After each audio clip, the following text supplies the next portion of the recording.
नमस्कार प्यारे बच्चों, स्माइल स्टडी यूट्यूब चैनल पर आप सभी का स्वागत है। आज हम आपके लिए लेकर आए एनएमएस एग्जाम 2020 के सामाजिक विज्ञान के प्रश्न। और विद्यार्थियों, अगर आप चैनल पर नए हैं तो चैनल को सब्सक्राइब कर लें ताकि सभी मॉडल पेपर्स आपको उपलब्ध हो सके। तो आज एनएमएस 2020 के पेपर को हल कर रहे हैं। 35 क्वेश्चन सामाजिक के आपको हल करवाए जाएंगे। स्टार्ट करते हैं विद्यार्थियों, एनएमएस एग्जाम के बारे में थोड़े से प्रश्नों की चर्चा करते हैं। जो सामाजिक विज्ञान के 2020 के पेपर में 35 प्रश्न आए थे, उन प्रश्नों की चर्चा करते हैं। तो प्रश्न संख्या 1 आ रहा है आपके सामने। स्थलीय भाग जो 3 तरफ से जल से घिरा हुआ हो उसे क्या कहते हैं? तो विद्यार्थियों, प्रायद्वीप कहलाता है। दूसरा प्रश्न है, उष्णकटिबंधीय चक्रवातों को ऑस्ट्रेलिया में क्या कहा जाता है? विली विलीज कहा जाता है। अगले प्रश्न की ओर बढ़ते हैं विद्यार्थियों। नेक्स्ट जो प्रश्न आ रहा है आपके लिए, किस वायुमंडल में मौसम संबंधी घटनाएं घटित होती हैं? विद्यार्थियों, सौर मंडल में घटित होती है। अगला प्रश्न आ रहा है आपके लिए, प्रेरीज घास का मैदान। प्रेरीज घास का मैदान जो है वो किस में स्थित है? तो उत्तरी अमेरिका में स्थित है। नेक्स्ट प्रश्न की ओर बढ़ते हैं विद्यार्थियों। केंद्रीय शुष्क क्षेत्र अनुसंधान केंद्र काजरी कहाँ स्थित है? काजरी जोधपुर में स्थित है विद्यार्थियों। अगला प्रश्न है, चिपको आंदोलन संबंधित है।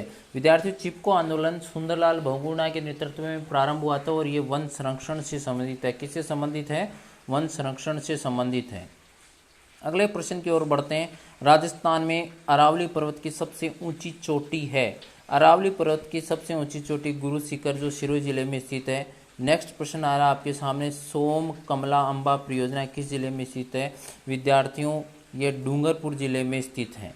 नेक्स्ट प्रश्न आ रहा है, बहुत अच्छा प्रश्न है, भारत का एकमात्र सक्रिय ज्वालामुखी कहाँ स्थित है? तो विद्यार्थियों, एकमात्र सक्रिय ज्वालामुखी बेरनद्वीप अंडमान निकोबार में स्थित है।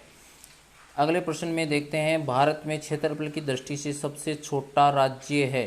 क्षेत्रफल की दृष्टि से गोवा जो है सबसे छोटा राज्य। क्षेत्रफल की दृष्टि से सबसे बड़ा राज्य कौन सा है? राजस्थान है। अगले प्रश्न की ओर बढ़ते हैं विद्यार्थियों। अगला प्रश्न आ रहा है, राजस्थान में सर्वाधिक वर्षा और सबसे कम वर्षा वाले जिले। तो सबसे ज़्यादा वर्षा झालावाड़ में होती है और सबसे कम वर्षा जो होती है वो जैसलमेर में होती है। नेक्स्ट प्रश्न की ओर बढ़ते हैं विद्यार्थियों।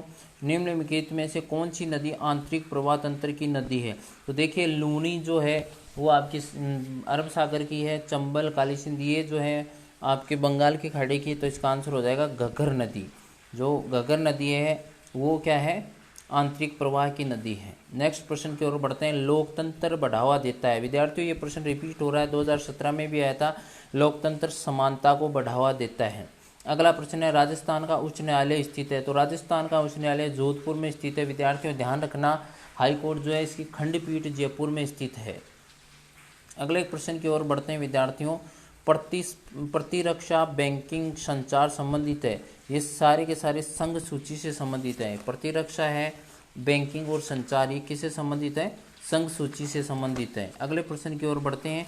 विकासशील देश कौन सा? ये भी रिपीट हुआ है। विकासशील देश कौन सा है? भारत है। और बाकी तीनों विकसित हैं।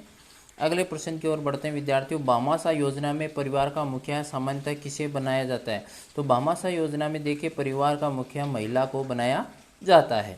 अगला प्रश्न आ रहा है, निम्नलिखित में से कौन सा युग्म गलत है? विद्यार्थियों, ये प्रश्न पहले भी आ चुका है। महात्मा गांधी ग्रामीण रोजगार से संबंधित नरेगा जो योजना, ई मित्र जो है, ई गवर्नेंस से, अंत्योदय योजना चिकित्सा से। तो विद्यार्थियों, यहाँ चिकित्सा से नहीं होगी, ये खाद्य से होगी।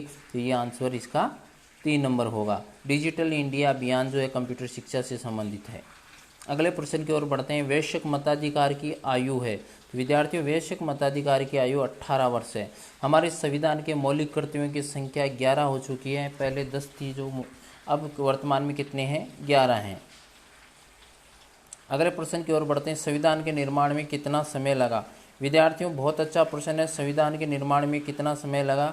2 वर्ष 11 माह 18 दिन का समय लगा था। नेक्स्ट प्रश्न है, राज्यसभा में अधिकतम सदस्यों की संख्या कितनी होती है? 250 होती है। राज्यसभा जो उच्च सदन कहलाती है। नेक्स्ट प्रश्न की ओर बढ़ते हैं। निम्नलिखित में से भारत के संविधान की विशेषता नहीं है। विद्यार्थियों, बहुत अच्छा प्रश्न है कि भारत के संविधान की विशेषता क्या नहीं है। देखिए, पंथ निरपेक्षता भारत के संविधान की विशेषता है। नीति निर्देशक तत्व भारत के संविधान की विशेषता है। संघात्मक शासन व्यवस्था भारत के संविधान की विशेषता है। अलिखित संविधान नहीं है। भारत का संविधान क्या है?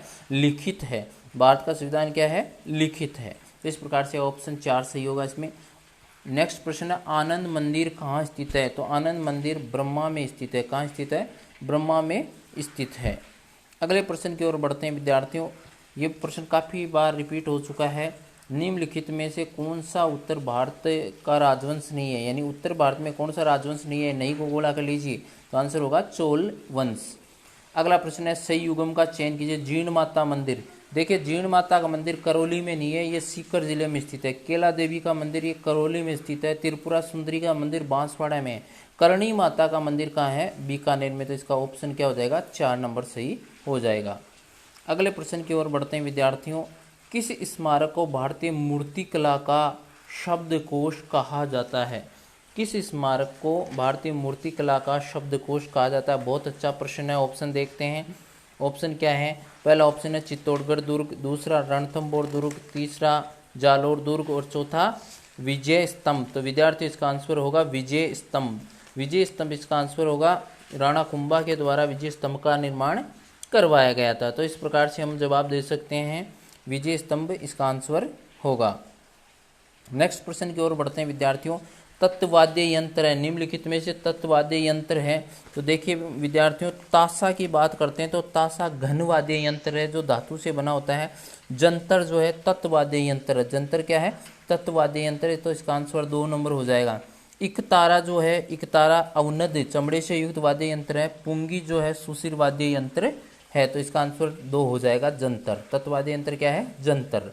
अगले प्रश्न की ओर बढ़ते हैं विद्यार्थियों। विश्व के प्रथम शल्य चिकित्सक कौन थे? विश्व के प्रथम शल्य चिकित्सक महर्षि सुश्रुत को माना गया है। किसको माना गया है? महर्षि सुश्रुत को माना गया है। नेक्स्ट प्रश्न है कादम्बरी की रचना किसने की? कादम्बरी की रचना बाणभट्ट ने की थी। किसने की थी भाई? बाणभट्ट ने। अगले प्रश्न की ओर बढ़ते हैं। राजस्थान के प्रमुख भक्ति संत कौन थे? तो राजस्थान के प्रमुख भक्ति संत, जिसे राजस्थान का कबीर भी कहा जाता है, दादू दयाल को माना गया है। नेक्स्ट प्रश्न है राजस्थान का एकीकरण कब हुआ? तो विद्यार्थियों, राजस्थान के एकीकरण से संबंधित 1 नवंबर 1956 में हुआ था। कंप्लीट जो है एकीकरण 1 नवंबर 1956 को हुआ। संविधान सभा के स्थायी अध्यक्ष कौन है? संविधान सभा के स्थायी अध्यक्ष है डॉक्टर राजेंद्र प्रसाद। देखिए अस्थायी अध्यक्ष चुना गया था डॉक्टर सचिदानंद सिन्हा को और स्थायी अध्यक्ष चुना गया राजेंद्र प्रसाद को। अगला प्रश्न आ रहा है विद्यार्थियों, बहुत ही अच्छा प्रश्न है। सुमेल कीजिए, यानी कि बहुत अच्छा प्रश्न है यहाँ पर सुमेल करने का। एक तो असहयोग आंदोलन, असहयोग आंदोलन जो है 1920 में प्रारंभ हुआ था। दूसरा है सविनय अवज्ञा आंदोलन, सविनय अवज्ञा आंदोलन 1930 में प्रारंभ हुआ।